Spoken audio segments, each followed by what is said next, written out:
Hi, seventh grade. Welcome back to Touching Spirit Bear.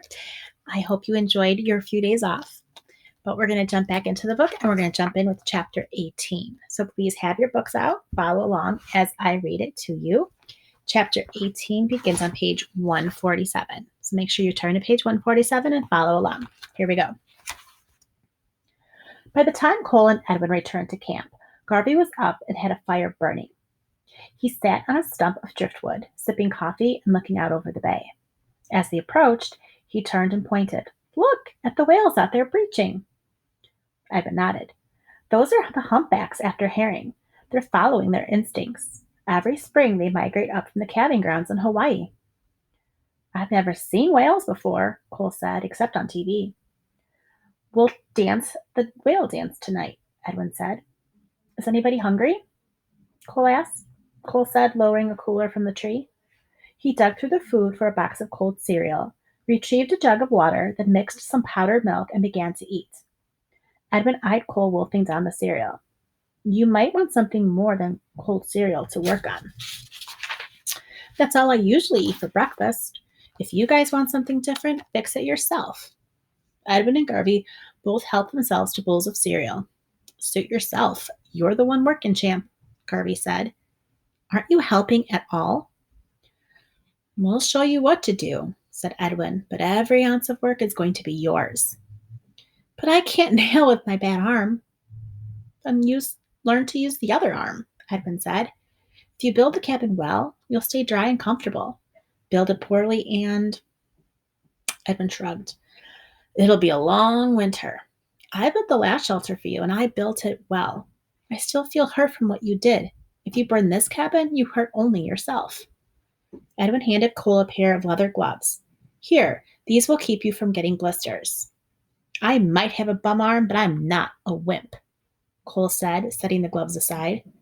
Your choice, said Edwin, as he began showing Cole how to lay out the frame for the cabin. By mid-morning, Cole had connected 4 squared beams and set them on large racks that served as a foundation. He nailed planks to the square frame. These he covered with plywood flooring, making a large rectangular platform roughly the size of his room at home. Each nail he drove took about 10 swings using his left hand, but gradually his swings got better. As he worked, his stomach growled for food, but he wouldn't admit he was hungry, not in front of Ed and Garvey. The two sat around the fire watching and offering suggestions. Everything had to be just right. The sun was almost overhead when Cole finally had to stop for lunch. He was starved and felt half dead as he built up the fire and dug out spaghetti noodles and a can of sauce. He put them into a pan, which he balanced on a rock in the fire. How come everything has to be so tight and exact on the cabin? He asked. I'm not living here my whole life. About 10,000 mice are hoping you build it loose, Garvey said. Edwin motioned to the north. When the first winter storm comes, with 50-mile-an-hour winds, you'll know why. After their meal, Garvey showed Cole how to lay out wall panels on the ground. By now, big blisters had formed on Cole's hands, and with a sheepish grin at Edwin, he pulled on the leather gloves. Go ahead, say I told you so, he said. Pride has no place on this island, Edwin answered. To me, that sounds like a words of the wiser. Pride has no place on this island. I think about that, I'm wondering why. Well, if you have pride and you're proud and you're kind of boastful about yourself, you're not necessarily going to be accepting of what others have to say.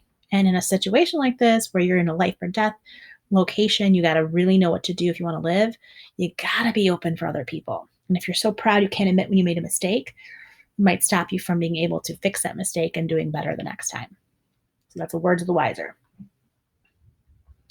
By late that evening, when Garvey suggested he stop work for the day, Cole's hunger again gnawed at his belly. How about some more cold cereal? Garvey said. Real funny, Cole said, pulling out hamburger from the cooler. Some of us have been working. The smile on Garvey's face irritated Cole. As he pulled the gloves off his sore and blistered hands, he examined his work. All 4 wall panels lay ready to be lifted into place. There was space for a door and one small window facing out toward the bay. It still bugged Cole that Edwin and Garvey wouldn't help with anything. He made up 3 hamburgers, but deliberately put only one in the pan to cook. Edwin and Garvey watched him as he ate his burger. When Cole finished, he yawned. I'm beat, he said. There's the hamburger if you guys want some. I'm going to bed. You'll cook for everyone, Edwin said. And then we all dance. Do you need your shoelaces tied too? Cole mumbled as he returned to the fire and began cooking again. Make us a feast, Garvey said, not just food. Grudgingly, Cole cooked the last 2 hamburgers, covering them with mushrooms, onions, and cheese. He walked out away from camp while Edwin and Garvey ate. After supper, Cole washed the dishes at the water's edge, gingerly rubbing gravel on the plates to clean them. The raw blisters on his hands stung like fire. It was dark when he returned to the fire and flopped down warily on a stump. Edwin had stoked the flames into a bright blaze. Now we dance, he said. He stood and walked close to the fire. All around us there are powers. There are animals like the whale, the bear, the wolf, and the eagle. There are powers like the sun and moon and the seasons. And there are powers inside of us like happiness and anger. We can feel all of these and dance to them.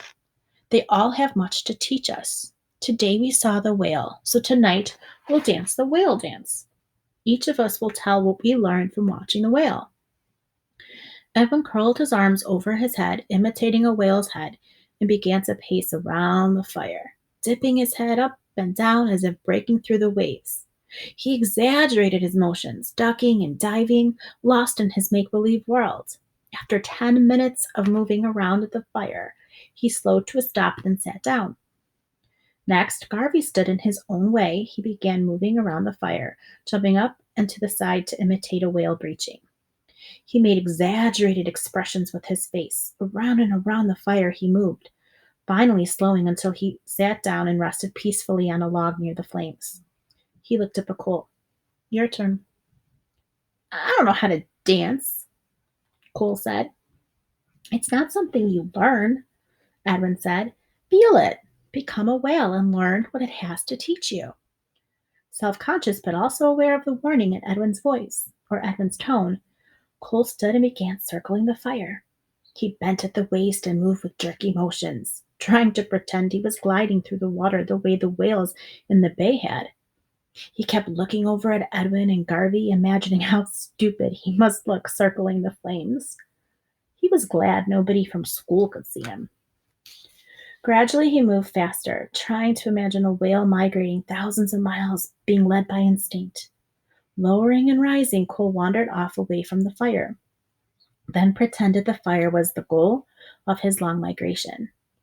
On his way to the fire, he leaped back and forth, chasing schools of fish. Nearing the flames, he closed his eyes and leaped high into the air to breach. He landed on his hands and feet. For a few moments, he stared into the flames, then sat down. He held his blistered hands tightly to his stomach. After a time of silence, Edwin said, The whale is graceful and gentle. Tonight, I learned those things. Garvey nodded and said, The whale is also smart and powerful. That is what I learned from my dance. After several long minutes, Garvey said, Cole, what did you learn from your dance? Cole had been thinking.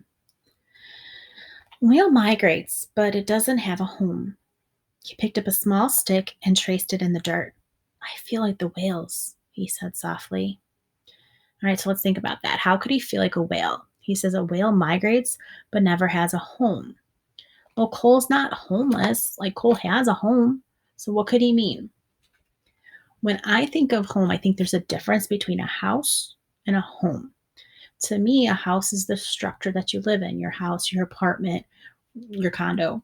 And he has that. Cole has a structure that he lives in that he's able to go to every night. To me, home is a place where you feel loved and wanted and protected and respected. And that's something Cole really hasn't had. He has the house, the structure that he lives in with his mom or his dad, but he really hasn't had a place yet where he feels wanted, where he feels loved, where he feels needed and protected and respected and cared for.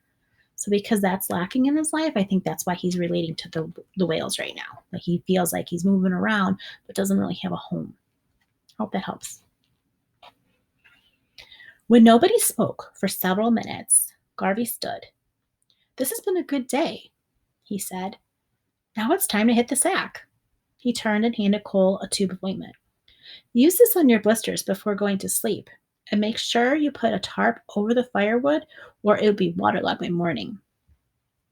"Thanks," said Cole. He turned to Edwin. "What would a dance of anger be like?" "That's the hardest dance of all, because you face your anger and release it." "Will we do that dance some night?" Cole asked. "You'll do that dance alone after Garvey and I leave. You'll do that dance only when you're ready." Unlike the night before, Cole had no trouble falling asleep. He slept hard, waking only to shift positions on the rocky ground. With first light, Edwin again woke him by shaking his shoulder. "It's time to go to the water again," he whispered. Cole rolled away from Edwin's hand. "Can't we skip just one day?" he groaned. Edwin shook his shoulder again. "Not until your anger skips a day." "Why doesn't Garvey join us?" Cole argued. "Maybe he's not angry." "Does that mean you're angry if you're going?" "It means I'm going to get angry if it means I'm going to get angry if you don't get your butt up." Grumbling, Cole crawled stiffly from his warm sleeping bag. This morning his hip and arm hurt so badly he almost cried out. It felt as if cement had hardened in his joints. He looked out into the gathering light and the steady drizzle. The last time he saw this kind of steady drizzle, he had been fighting for his life. Now he was going swimming in a freezing pond. He couldn't believe this was real. As Cole stepped from the tent, Edwin handed him a rain jacket. Without speaking, the two left camp and hiked to the stream in the shadowy dawn. From there, they once again entered the water and waded up the edge of the stream until they reached the pond. Edwin crawled under a large spruce tree and stripped off his clothes. "Place your clothes near the trunk to keep them dry," he said. "They would stay drier if I left them on and stayed out of the water," said Cole as he began undressing. Soon he and Edwin sat together on the rocky ledge. Edwin made no effort to speak. "How long do we sit here?" Cole asked impatiently. "Until your mind is clear and you have a choice between anger and happiness." "I'm not mad today," said Cole. "My head's clear and I feel like I have a choice right now." "Then sit here until you're numb," Edwin said, his voice edgy. "Each time it gets easier. Someday you'll want to get up and come here." "That'll be the day," Cole grumped, shivering. He felt his skin growing numb and his breath cooling. Finally, Edwin stood as if some invisible timer had gone off in his head. Without rushing, he returned to shore. Cole followed gladly. "I can't wait to get back and start a big bonfire," he said as they toweled off. "This morning you'll take time to meet your ancestors." "First," Edwin said in a matter-of-fact voice. "Do what?" Edwin didn't answer. He finished dressing, then walked toward the rocky slope beside the pond. As he angled along the bottom, he searched the ground. Suddenly, he stooped over and picked up a round rock the size of a bowling ball. He ran his fingers fondly across the rough surface, as if he had touched the rock before. "What are you doing?" Cole asked. "Touching my ancestors." "You're too weird," Cole said. Edwin handed the rock to Cole. "What do I do with this?" asked Cole. "Just follow me. I'll explain." Edwin started up the rocky slope. "Trust me." "How far are we going?" Cole asked. Edwin continued up the long slope. Grumbling, Cole followed. As they walked, Edwin spoke. "Your life isn't an accident. Many generations of your ancestors struggled through life, learning lessons, making mistakes, just as you have. Each generation passed on to the next what they learned and all that they became. After several hundred feet, Cole's right arm ached from carrying the heavy stone. He stopped and looked back. They were barely halfway up the slope. Pretend the rock is your ancestors, said Edwin. Climbing his hill, climbing this hill is your life. With each step, you carry your ancestors with you, in your mind, in your heart, and in your soul. If you listen, your ancestors reach out from the rock and teach you the lessons of their struggles. Hear your ancestors. Someday you'll pass those lessons on to others. Cole acknowledged Edwin's words with a weary grunt and struggled on without complaining. By the time they reached the top, he breathed heavily. He was about to drop the rock to the ground when Edwin reached out and took the heavy stone and set it down carefully. Treat your ancestors gently, he said. Cole shrugged. What are they, wimps? Edwin ignored Cole's comment. I've carried that stone up this hill hundreds of times, he said. This very same rock? Edwin nodded. You mean you carry it back down again, too? Edwin smiled. There's a better way. Once the rock is set down, it changes meaning. Now it becomes your anger. Go ahead, roll the rock down the hill. Roll away your anger. Cole crouched and gave the rock a shove. He watched as it crashed back down the slope. That should make the ancestors dizzy, he laughed. Imagine your anger rolling away, Edwin said patiently. Cole was still chuckling about his dizzy ancestors. He couldn't believe he had carried a rock all the way up here just to shove it back down again. Each time you do this, you'll find more meaning, Edwin said, and you'll learn respect. What do you mean, each time I do this? I'm not going to carry that stupid rock up this hill every day. Stay angry if you want, it's up to you. When I was here at your age, I found it was good to carry the rock every morning after my swim. Cole turned to Edwin. What makes you think you know everything that's good for me? Edwin drew in a long, deep breath. I don't. Nobody does. We all search for answers the same as you. Then why do you keep telling me what to do?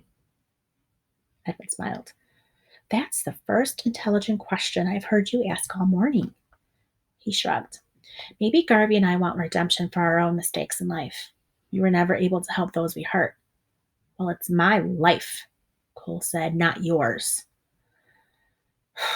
We should have stayed in the water longer, said Edwin, heading down the hill toward camp.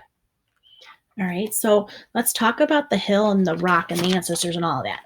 Okay, once again, we have symbolism. Just like the cake and the hot dog and the stick and all that symbolizes life, the hill is life too. But we're not going to focus so much on the hill as we are the rock. Okay, so as the rock is going up the hill, as he's carrying it up the hill, it says that stands for his ancestors. Now, ancestors are the people who are your bloodline in your family who've lived before you, the generations that preceded you, your grandparents, your great grandparents, your great great great parents, and so on and so on and so on. And what Edwin is saying is that your ancestors have something to teach you. Okay. And that's true. Like all of our family before us, people we've never even met because they lived so many years ago, have gone through things and they've learned things, the good, the bad, the victories they've had, the failures they've had. And those lessons get passed on to their children and to their grandchildren and from generation to generation. And it's up to us to kind of learn from everybody who led up before us, from their successes and their failures and what they did that was something that they could be proud of or things that they maybe needed to like be embarrassed about and like redo. And if we pay attention to what people are trying to teach us, those lessons in life that our family has gone through and has experienced, then that can help us maybe make better choices or continue down a path that has been successful. Maybe we don't need to change something. Maybe our family has done something very well in life or something that we can be proud of. We can continue on with that journey. All right, so going uphill, it's symbolizing your ancestors. Think about where you came from. Think about who you are. Once we get to the top, that rock now becomes your anger. And Edwin has said many times that anger is a memory never forgotten. So you're never going to forget that anger. That anger is always going to be somewhere inside of you. It's how you deal with that anger that's going to be important. So when you take that rock and you set it down, it becomes your anger. And you push that rock away and you watch it roll away. And the further and further it gets down that hill, the further and further away it gets from you. And it's like you're trying to push that anger away. Okay. It's never going to ever be gone because once you get to the bottom of the hill, it's still there, but it can get removed from you. So if you're able to push that away and watch that anger get away further and further and further and further down that hill and farther away from your life, you maybe can learn how to breathe in those peaceful moments or appreciate the good moments or even how to deal with the anger that you have, like how to try to get rid of it for now. All right. So lots of symbolism once again. I hope that made sense. This was the end of chapter 18. So you could work a little bit in your packet, but remember it's not due until we finish chapter 20. All right. Bye, seventh grade.